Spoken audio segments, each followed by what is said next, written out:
Olá, meu amigo concurseiro, minha amiga concurseira, estou aqui para mais uma entrevista nesse meu canal.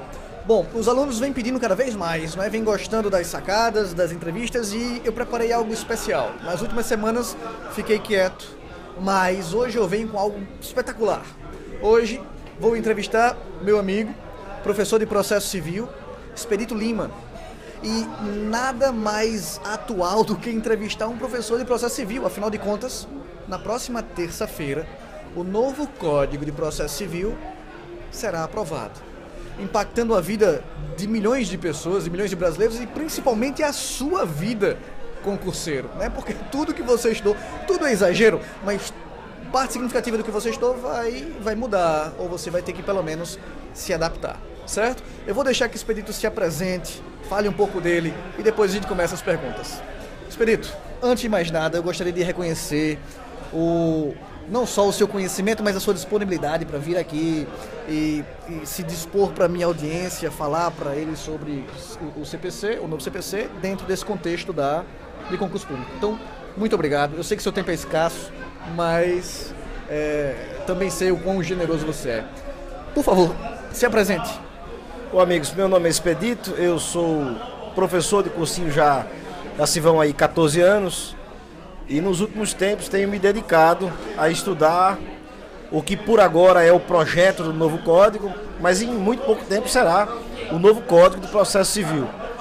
Nós temos a firme convicção de que a tramitação no âmbito do Congresso Nacional acaba na próxima terça-feira e aí então o projeto será submetido à sanção presidencial, de modo que até o Natal nós teremos publicado um novo Código de Processo Civil que talvez, na visão de muitos, na minha, com alguma dúvida, mas talvez seja uma das leis mais importantes, naturalmente, depois da Constituição do país.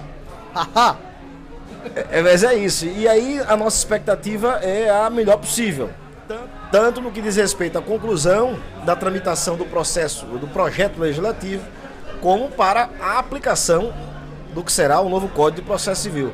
Teremos, é verdade, uma revolução na prática jurisdicional brasileira. Muito legal. E isso obviamente impacta o aluno de concurso público, porque parte significativa desses artigos obviamente vão mudar. E aí vem a minha preocupação com a minha audiência. Por onde começar?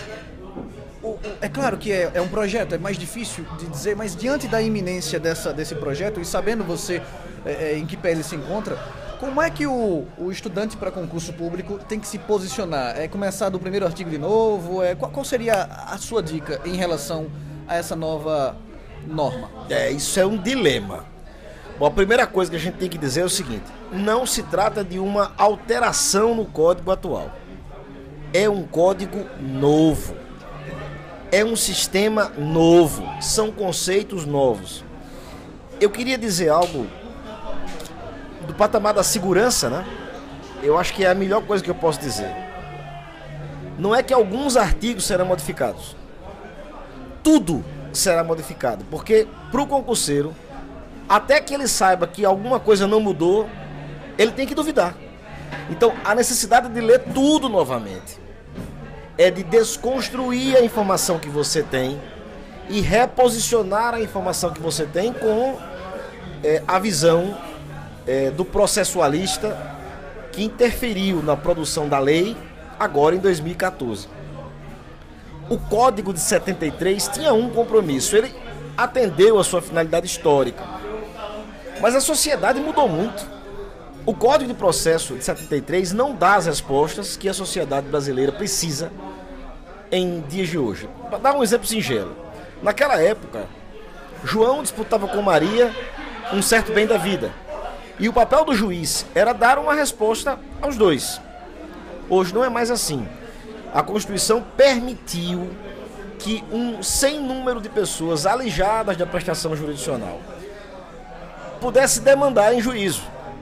Isso quer dizer que milhões de Joões litigarão contra milhares de Marias, sendo necessário que o Poder Judiciário do país, cumprindo a promessa de isonomia, dê uma resposta uniforme.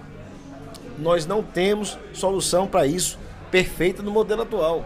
O que justifica, por exemplo, já fugindo do exemplo do João e da Maria, que um segurado do INSS receba um benefício previdenciário porque o juiz federal que julgou sua causa foi um paulista e o pernambucano não. Ou o contrário. Que sentido tem isso?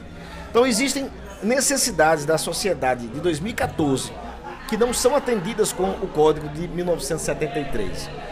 É correto imaginar que o Código de 73 é um fracasso? Negativo. Duvide da honestidade de qualquer pessoa que lhe diga isso. Não é. É um sucesso. Ele cumpriu a sua missão histórica. Mas tudo na vida tem ciclo. E é hora de um outro código, concebido por uma outra geração, para um outro momento do país dar a sua cara a tapa. Eu tenho um muito bom sentimento em relação ao projeto. Nossa, antes de começarmos a entrevista, eu conversava aqui com o Expedito Lima e ele tem um projeto, eu posso divulgar o projeto? Posso antecipar aqui? Ele tem um projeto muito bacana e tem a ver com a minha próxima pergunta, né? A pergunta é, tá, e o concurseiro em relação às questões do concurseiro? Como é que você vai fazer questão agora? Eu vou pegar as antigas... Eu sempre milito, né, nesse favor. Outro dia eu falava de um vídeo aqui, Espírito, sobre a possibilidade de você entrar numa máquina do tempo e voltar no tempo para acertar aquela questão que você errou na prova. E eu dizia que o concurseiro tem essa máquina do tempo. Como é que ele faz isso? Como é que ele volta no tempo? Ele erra as questões em casa, né? Ele vai fazer as questões em casa, vai errar ao invés de errar na prova. As questões, quando se repetirem, pá, a máquina do tempo vai ter contornado esse problema. Só que aí veja o seu dilema. O código é novo. Você não tem como pegar questões antigas. Como você vai usar essa máquina do tempo? Essa é a pergunta que eu vou te fazer, né? Como errar em casa se não existem questões? Antes de ele dar a resposta, eu vou te dizer do projeto fantástico. Não sei se eu poderia, né? Mas eu já pedi, ele já disse, eu vou dizer. Né? Ele vai disponibilizar na fanpage dele, no Facebook dele. E falei, ele vai fazer também um canal do YouTube para isso. Com não só os artigos do novo código, mas também com questões por ele criadas, já que não existe ainda, questões de processo civil voltadas para concurso público. De antemão, já agradeço por eles, certo? Mas enquanto isso não acontece, como é que o aluno se prepara para o futuro, para as provas, para questões que ainda não foram eventualmente elaboradas? Nelson, essa é a pergunta que vale 1 milhão. Vou te falar, cara, é uma solução difícil de dar. Eu confesso a você que a posição do concurseiro é a da maior fragilidade. Faltou falar isso como resposta na pergunta passada, eu agradeço que você tenha provocado novamente. Veja só. Meu sentimento é de que você deve obediência ao edital. Essa lei, porque é muito complexa, porque muda muito, terá uma vacatio legis de 1 ano. E só porque na minha audiência tem muita gente que é da área de direito, tem gente que não é da área de direito, enfim, é o que é. Vacatio legis, para você que não são as férias legais, né? O código vai ser aprovado ainda esse ano, mas ele não deve entrar em vigor imediatamente. Se seguir os moldes do Código Civil, né? Deve ser um ano depois. É o caso também? É 1 ano. O que significa dizer que o concurseiro vai ter que resolver o que fazer em 2015. Porque é de Natal a Natal. E você vai precisar definir em 2015 se você estuda o código velho ou se você estuda o código novo. Pior, os editais normalmente aludem ao fato de que a lei a ser cobrada na prova é aquela vigente à época da publicação do edital. Isto significando dizer que é possível, teoricamente, olha que loucura, que em 2015 as pessoas ainda precisam estudar o código velho e não o novo. Eu suponho que as bancas abram exceção para o Código de Processo Civil, o novo, porque não faz sentido nenhum você recrutar alguém que tenha a compreensão do passado. Você tem que buscar alguém que tenha a visão do futuro. Eu quero recrutar alguém, aspas, contratar alguém, investir alguém já com a visão de futuro. Bom, a primeira regra então é obedecer o edital. A segunda regra é, se é para estudar o código novo, bom, aí nós teremos um outro problema, porque não há questões. É verdade, na fanpage e você vai divulgar com o seu pessoal, eu faço questão disso. Não sou o único, você vai ter um sem número de livros à sua disposição, mas eu vou divulgar os artigos comentados, eu vou divulgar questões que eu próprio elaborarei, pensando exatamente nesse público, nessa necessidade. Tudo gratuito à sua disposição. Mas eu tenho um convite a fazer a você. Elabore as suas questões.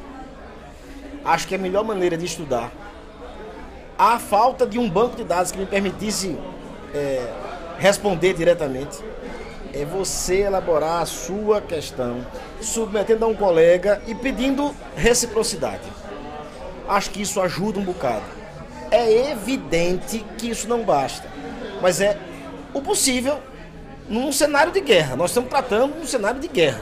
A situação é uma situação difícil, 2015 é um ano de transição e o concurseiro não tem muito o que fazer. Agora a vantagem é uma só, né? É ruim? É. Mas é pra todo mundo, né? Exatamente. Então não tem que ter medo, não tem que achar ruim. Creio que o seu país está melhorando. A construção do Brasil é uma construção que já dura aí, sei lá, quase 2 décadas. Quando eu digo construção, eu estou aspeando, né? O país vem melhorando há 2 décadas. A lei processual, ela evidentemente precisava melhorar, vai melhorar. É construção dos melhores processualistas do país. E era inevitável que acontecesse, por tudo que o Brasil avançou. E você tem que se sentir feliz por estar na iminência de viver um novo código. E desafiado por ter a necessidade de estudá-lo. Tá tudo bem, vai dar tudo certo. Nossa. E eu gostaria de terminar essa entrevista com uma pergunta de praxe, né? Na verdade, uma provocação que sempre faço aos entrevistados. Mas sempre também puxando a sardinha para a minha audiência. Como você falou no começo, 14 anos preparando alunos para... Então você não tem ideia da bagagem que esse camarada tem. A pergunta é... Eu gostaria que você desse... Se você pudesse dar uma sacada... Eu sei que não existe uma fórmula mágica, mas... Dentre as dicas, qual seria aquela pérola? A dica de ouro para quem quer passar rápido. Não é para quem quer passar um dia, eu vou passar... Porque eu costumo dizer que passar todo mundo passa. Se você não desistir, né? Se você estiver estudando, levando a sério, mais cedo ou mais tarde. Também digo que concurso não é um sprint. É uma maratona. Né? Que passar mais cedo ou mais tarde, antes ou depois de fulano, não importa. Né? Se não desistir, você passa e é isso que importa. Mas também sei que muitos estão ali esperando a aprovação para poder melhorar de vida, para poder casar, ou os mais espertos para descasar, né? Enfim. É verdade. E nesse aspecto a velocidade acaba sendo rápida. Você realizar seus sonhos. E nessa sua experiência, eu coleto essa experiência, essa dica de cada professor que entrevisto. Nessa sua experiência, qual seria a pérola, a joia da coroa? Qual a sacada principal para que o aluno passe mais rapidamente? Essa resposta eu teria a dar em cenários diferentes. Se o Código de 73 sobrevivesse, a minha resposta seria uma. Mas não, ele não vai sobreviver. A expectativa política consensual é que a tramitação acaba na próxima terça-feira, com pequenos ajustes no plenário do Senado. Isso significando dizer que teremos um novo código. Diante disso, meu sentimento é de que a grande sacada é ler a letra da lei. O argumento é: não teremos uma jurisprudência a ser explorada. Não teremos sequer as questões a serem repetidas. E a maneira mais segura que a banca de concurso vai ter de cobrar a informação sem correr risco de anulação é pedir a letra da lei. Pelo menos nesse primeiro momento. É sempre assim. Na hora aguda, no momento mais difícil, a opção conservadora. Grande crise na economia, bolsas enlouquecidas. Você vai fazer o quê? Poupança no Banco do Brasil ou na Caixa. Porque é a opção mais clássica e a de menos risco. Isso vale para concurso também. Então, eu sou o sujeito que vai elaborar uma questão de processo sobre um assunto. Imagine, incidente de resolução de demandas repetitivas. Esse troço não existe. Assunção de competência, ninguém nunca viu. Aí eu vou elaborar uma pergunta sobre isso e vou fugir da letra da lei. Ah, uma ousadia que o cara não vai ter. Não vai. Então a dica de ouro tem que ler o texto, é namorar-se dele, ter intimidade, chamá-lo de você. Agora, partindo do pressuposto que você está diante de um outro sistema, não é uma reforma no Código 73, é um outro código. Isso impacta brutalmente a compreensão. Então, imagine que nós teremos uma parte geral com implicações principiológicas. Nós teremos, basicamente, o fim do processo cautelar, tal e qual concebemos hoje. Nós teremos, olha só, o precedente judicial com a necessidade de fundamentação absolutamente distinta do que vemos hoje, com critérios muito bem claros de obediência, estabilização, nas hipóteses até de superação, necessidades de definir em que cenário que a superação vai acontecer ou que não vai acontecer. É um fantástico mundo novo. E você é um felizardo porque está diante disso. É melhor isso do que o cenário atual, que uma lei que já não dá à nossa pátria as respostas que ela precisa, né? Fantástico, fantástico. Só tenho uma coisa para dizer de você. Uau! Muito obrigado mais uma vez. Também aí em casa. Pela sua generosidade, pelo seu desprendimento e obrigado a você também pela sua audiência. A gente se vê no próximo vídeo. Tchau, tchau.